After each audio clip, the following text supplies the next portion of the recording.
주린이들의 멘탈 강화 방송 돈다방 미쓰리 4월 15일 토요일 방송 시작하겠습니다. 네, 많은 분들이 우리 행운이 걱정해 주셨는데요. 예, 수술 잘 마쳤고 그리고 어제 하룻밤 잘 잤습니다. 어젯밤에는 아무것도 먹지 못해서 꿀물을 좀 먹이고 진통제를 먹였는데 오늘 아침에는 언제 내가 수술을 했냐는 듯이 아침에 새벽 5시에 간식을 달라고 요구하고 약도 잘 먹고 잘 쉬고 있습니다. 수의 선생님이 그러시더라고요. 야, 얘는 정말 이름처럼 행운이라고. 원래 수술 예정 시간이 2시간이었고 원래 수술 계획은 중성화 수술 그리고 그 유선 종양 4개를 떼어내기로 했던 건데 그러니까 노산이 아니죠. 노견이다 보니까 그 중성화 수술이 좀 오래 걸릴 수 있다. 그러면 중성화 수술하고 시간이 부족하면 유선 종양 4개 중에 큰 것만 2개 정도 떼고 나머지는 추후에 다시 수술을 하자 이렇게 계획을 했었거든요.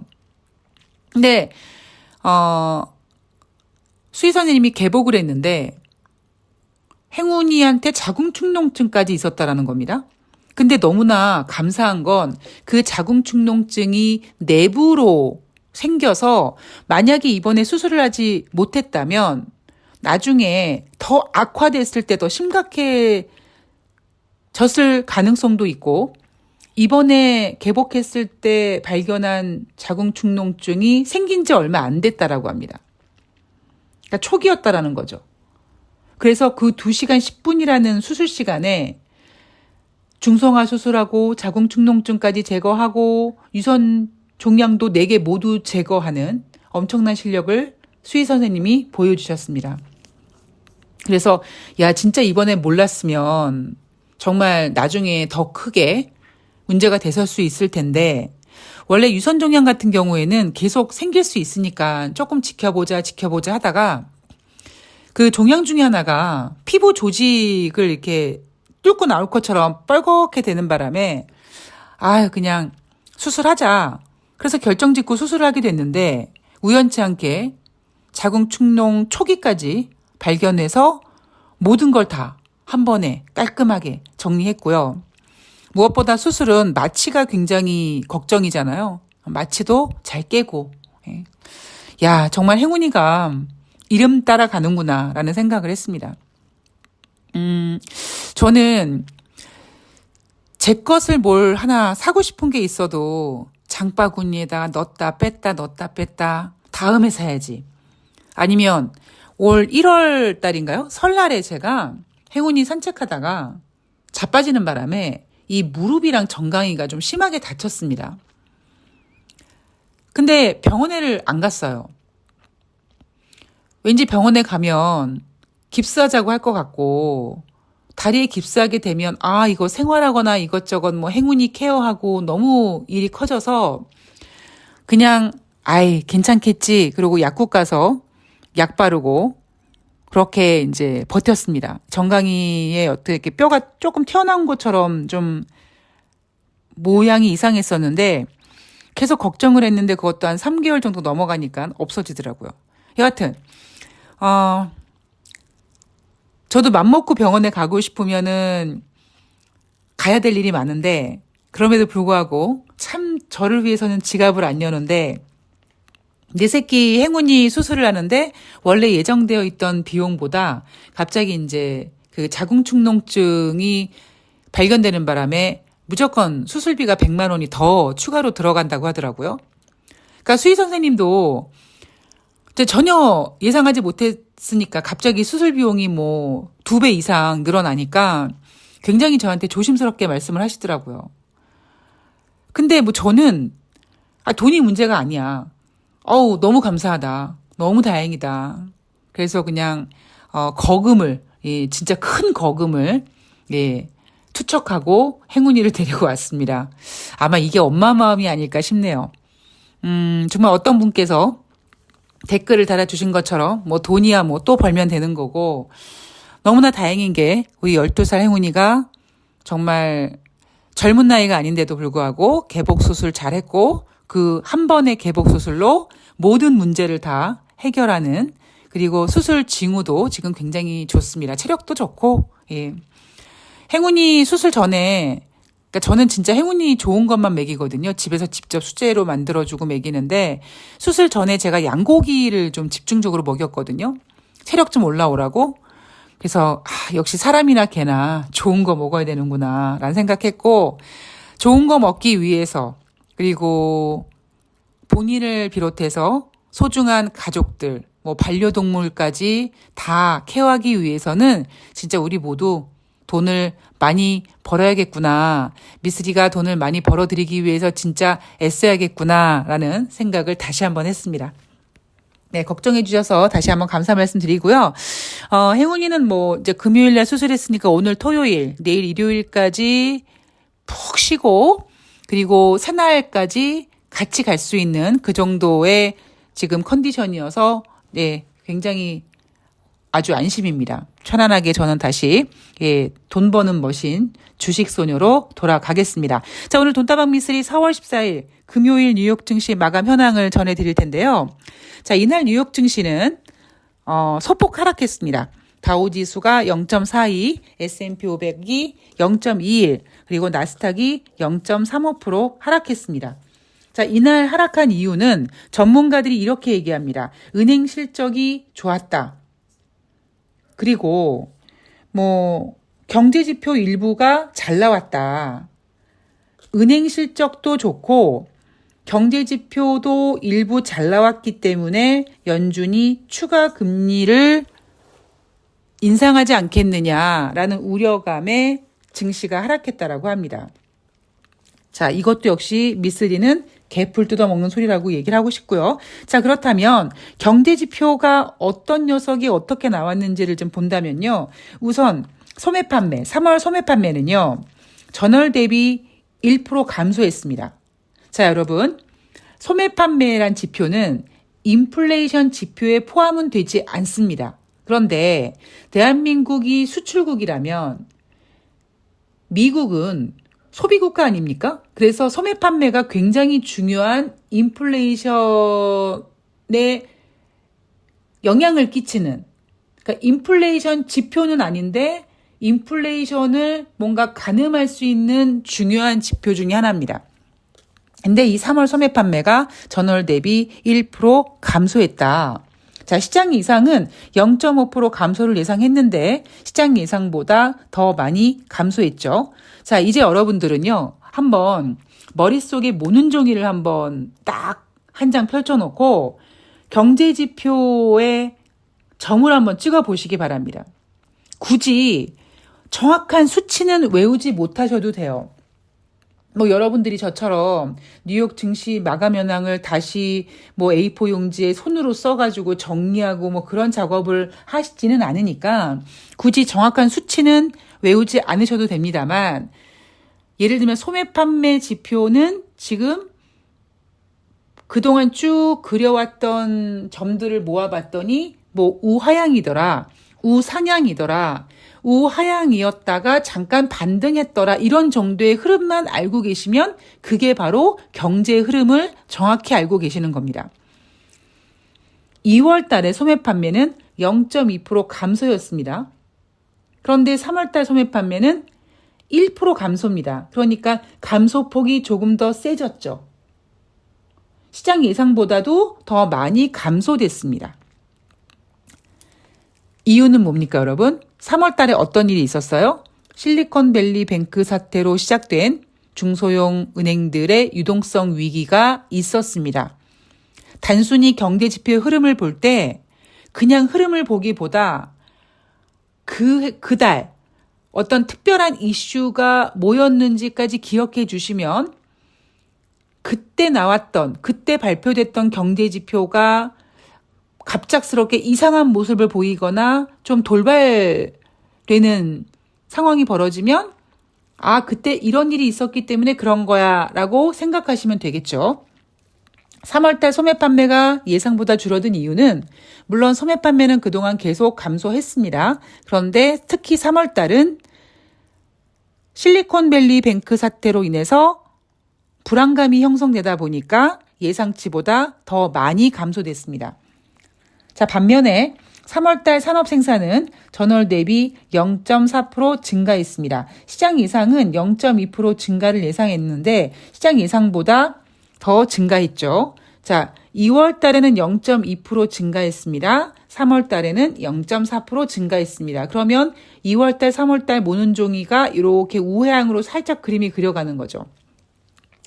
산업 생산은 뭐 크게 둔화되는 모습은 현재까지 보여주고 있지는 않습니다. 자, 4월 달 소비자 심리 지수 몇 월 달 거요? 4월 달 겁니다.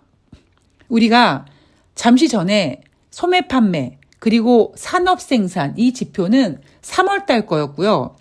4월 달 소비자 심리 지수입니다. 이게 왜 중요한지 말씀드릴게요. 4월 소비자 심리 지수는 63.5가 됐습니다. 3월 달에는 62였는데 4월 달에는 63.5로 증가했습니다. 자, 3월 달에 실리콘밸리 뱅크 사태로 불거진 중소형 은행들의 유동성 위기가 있었죠. 그래서 3월 달에 소매 판매는 줄어들었습니다. 그리고 3월 달 소비자 심리도 위축될 수밖에 없었겠죠. 그런데 4월 달은 지금 현재 여러분, 실리콘밸리 뱅크 사태가 뭐였지? 할 정도로 그 은행권들의 어떤 위기가 잊혀지지 않았습니까? 현재? 그러다 보니까 다시 소비자 심리 지수가 상승하는 거죠. 아, 괜찮구나. 크게 문제가 될 줄 알았는데, 크게 문제가 되지 않고 괜찮네. 이런 느낌? 그래서 4월 소비자 심리 지수는 증가했습니다. 자, 이게 주는 의미가 뭐냐면, 여러분, 그렇다면 앞으로 발표되는 5월 달에 발표되는 4월 달 관련 경제 지표는 3월 달 대비 잘 나왔을 가능성이 높죠. 그죠? 3월 달에 워낙 큰 2008년도 리먼 사태만큼이니 아니니 이럴 정도로 들썩들썩했던 이슈가 있었으니까 우리 머릿속에는 뭐가 있어야 되냐면 모는 종이의 경제지표 점을 찍으면서도 3월 달에 그런 이슈가 있었으니까 그럼 4월 달은 즉 5월 달에 발표되는 4월 달 관련 경제지표는 3월 달보다는 많이 개선되게 나오겠구나라는 거를 미리 여러분들께서 감지를 하고 계시면 흐름에 도움이 되죠. 자, 주식하는 사람들은 뭘 해야 된다? 항상 미래지향적으로 살아야 됩니다.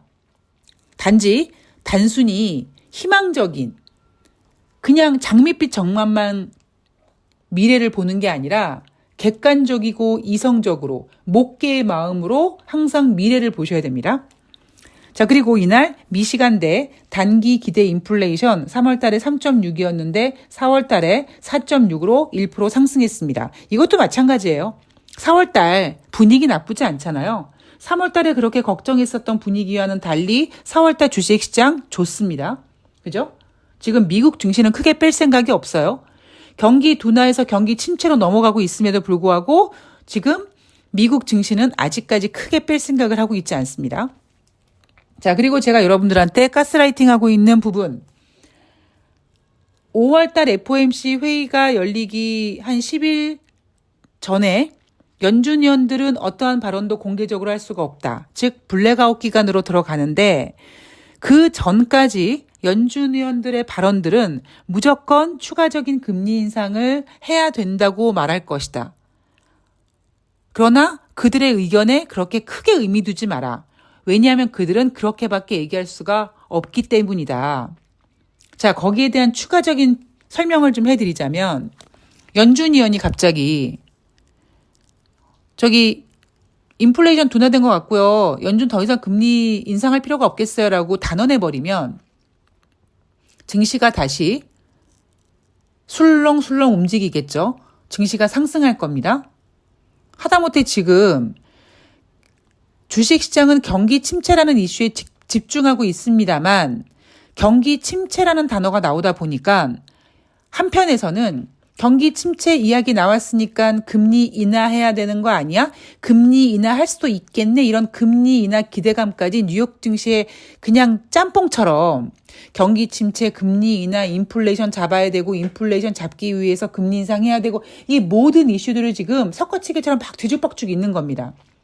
근데 연준 의원이 여기서 금리 인상 뭐 더 이상 할 필요가 있겠어요라고 해버리면 금리 인상에 대한 부담감이 완전히 깨져버리면서 증시가 상승할 거고요. 특히 연준이 지금 인플레이션 5%밖에 안 됐는데, 즉 2%가 될 때까지 아직 더 남았는데 이렇게 금리 인상을 중단한다는 얘기는 이건 경기가 안 좋다라는 얘기지라고 걱정할 수 있으니까, 경기가 안 좋다라고 생각하니까 금리를 인하하겠지라는 심리가 반영이 돼서 뉴욕 증시가 다시 막 상승하고, 그리고 뉴욕 증시가 막 상승하면 어떤 일이 벌어집니까? 그나마 지금 5%까지 잡아놨던 인플레이션이 다시 상승할 수 있기 때문입니다. 그래서 연준 의원들은 블랙아웃 기간 직전까지 계속 금리를 인상해야 된다고 얘기할 것이다 라는 이야기를 제가 여러분들께 계속해드렸습니다. 자, 연준 의원들, 크리스토퍼 월러 연준 이사가 고용시장은 여전히 강하고 인플레이션도 목표치 훌쩍 넘어서 더 긴축해야 됩니다. 애틀란타 연방은행 총재, 최근 인플레이션 지표는 한 번 더 금리를 올려야 하는 상황과 일치합니다. 시카고 연방은행 총재, 현재 미국 상황은 약간의 완만한 경기 침체가 가능할 것 같습니다. 자, 다시 말씀드리지만 여러분, 완만한 경기 침체는 없습니다. 마치 따뜻한 아이스 아메리카노 같은 얘기예요. 자, 그리고 이날 뉴욕 증시에서 이슈가 됐던 게 뭐냐면 이제 어닝 시즌의 시작이죠. JP모건, 시티그룹, 웰스파고 모두 예상을 뛰어넘는 실적을 발표했습니다. 미국의 어닝 시즌은 항상 금융주를 시작으로 스타트를 끊습니다. 제가 예전에 어닝 시즌에 대해서 여러분들께 이런 얘기 드렸어요. 은행들의 실적은 사실 나쁘기가 좀 어렵습니다. 금리를 인하해서 이자 비용에 부담이 되는 다른 업종의 기업들은 이자 부담 때문에 실적이 안 좋아질 수 있지만, 금리가 인상되고 이래도요, 은행들은요, 수익이 나빠질래야 나빠질 수가 없습니다. 우리가 생활하기 어려워도 월급 같은 거 받아가지고 대출이자 악착같이 입금하지 않습니까? 왜? 입금하지 않으면 독촉 전화 오고 독촉 연락 오고 뭐 신용등급 강등이 되니 어쩌니 뭐 모두 상환을 시켜야 되니 말아야 되니 이러니까 내가 덜 먹더라도 은행에 따박따박 이자를 갖다 바치죠. 그래서 은행들의 실적이 나쁘기는 어렵습니다. 그런데 3월 달에 실리콘밸리뱅크 사태가 터졌어요. 그런데 여러분, 제가 그때 그런 얘기 드렸잖아요. 여러분들도 아시다시피 그때 실리콘밸리뱅크처럼 중소형 은행들의 어떤 위기가 생기니까 사람들이 돈을 빼서 대형은행으로 옮겨갔습니다. 그러니까 웬간하면은 실적이 나쁠래야 나쁠 수 없는 은행주에 이번에는 또 하다하다 다른 밥그릇까지 뺏어왔으니 은행들의 실적이 당연히 좋을 수밖에 없죠. 그러나 지난 1분기에도 여러분, 그러니까 작년이죠. 1월 달에 발표됐던 작년 4분기 어닝 시즌도 마이너스였습니다. 전반적인 이 기업 순이익이요. 이번에 1분기 기업들의 순이익 마이너스입니다. 2분기 연속 지금 실적이 마이너스래요. 그럼에도 불구하고 1월 달에 발표됐던 4분기 은행주 예상치를 다운시켰지만 그래도 괜찮았어요. 작년에 4번씩 막 75bp 인상하고 그랬으니까. 그런데 이번에는 다른 밥그릇, 즉 중소형 은행들의 돈까지 다 은행들이 받다 보니까 대형은행들의 실적이 좋습니다. 그런데 대형은행을 제외하고 이제 다른 기업들, 이자 비용이 더 커진 기업들의 실적은 좋을 수가 없죠. 그래서 항상 어닝 시즌에 조심해야 될 게 뭐냐면 웬간하면은 은행 실적은 나쁠래 나쁠 수가 없어요. 2008년도 금융위기 뭐 그럴 정도 아니면 웬간하면은 은행 실적은 나쁠래 나쁠 수가 없습니다. 뭐 좀 부진할 수는 있겠지만 그것도 결국 예상치, 즉 눈높이를 낮추면 돼요. 그러니까 이날 같은 경우에는 은행 실적이 좋았기 때문에 기업 실적이 좋아서 뭐 경제가 좋아서 연준이 금리를 인상할 것 같다? 개소리입니다. 그냥 은행들의 실적은 좋을 수밖에 없었던 상황이고요. 그리고 경제지표, 제가 왜 4월달 소비자 심리지수가 잘 나왔는지 설명해 드렸고요. 3월달 소매 판매 전월 대비 훨씬 더 많이 부진했습니다. 물론 추세적으로 이미 부진해 있고요. 3월달에 실리콘밸리 뱅크 사태 때문에 더 부진했습니다. 우리가 은행주 얘기했잖아요. 은행주 실적이 특히 이번에는 다른 밥그릇까지 뺏어와서 더 좋았다. 그렇다면 다른 업종들 한번 생각해 봅시다. 실리콘밸리 뱅크 사태가 왜 터졌습니까? 실리콘밸리에 있는 기업들의 경영이 악화됐기 때문에 실리콘밸리 뱅크에 예금했던 돈을 다 찾는다든가 뭐 돈을 못 갚는다든가 이런 문제 아닙니까? 즉 앞으로 발표되는 기업들의 실적은 은행주처럼 좋지 않을 겁니다. 그래서 제가 여러분들한테 절대 절대 흥분하지 마시라고 말씀을 드리는 겁니다. 자, 어쨌든 이제 한 주를 마감했고요. 이제 다음 주 준비를 내일 방송에서 할 텐데요. 제가 분명히 삼성전자 뭐 감산한다고 그랬을 때 4% 올랐을 때 증권사들이 목표 주가 막 8만 원 이렇게 상향 조정하던데 저는 그거 개소리라고 말씀을 드렸죠. 자, 4월달 어떤 장세냐? 지수는 잡아두고 종목들이 움직이는. 삼성전자 꽉 잡아놨죠. 4월 14일 금요일 삼성전자 1.51% 빠졌습니다. 1,000원 빠졌습니다. 대신에 다른 종목들이 막 움직입니다. 저는 이렇게 표현해요.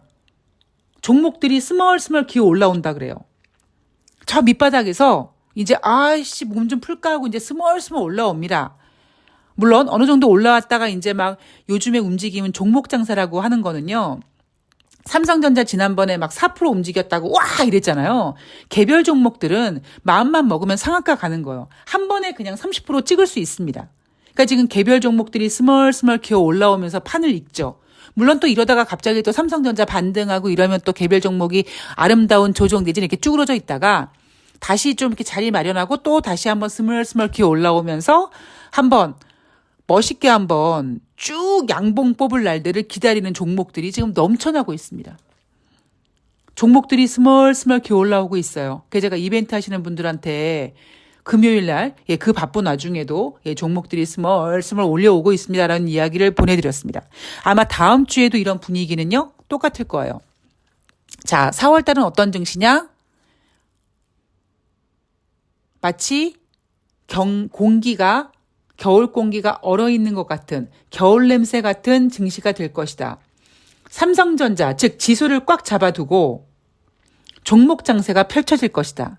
문제는 종목 장세라고 막 매매하면 완전 청개구리 되기 때문에 굉장히 매매를 잘해야 된다고 말씀을 드렸죠. 오늘이 4월 15일입니다. 4월 중순까지 지금 딱 왔는데 4월달 증시 전망, 미쓰리 전망이 틀린 게 하나도 없습니다. 자, 저는 또 오늘 열심히 준비해서 내일 다음 주 다가오는 한 주 동안 또 우리가 어떻게 대비하고 무엇을 고민하고 어떤 전략을 세워야 되는지 꼼꼼히 체크해서 내일 방송에서 찾아뵙도록 하겠습니다. 자, 오늘 비가 촉촉히 내리는 토요일인데요. 푹 쉬시고요. 저는 내일 일요일 방송에서 뵐게요. 고맙습니다.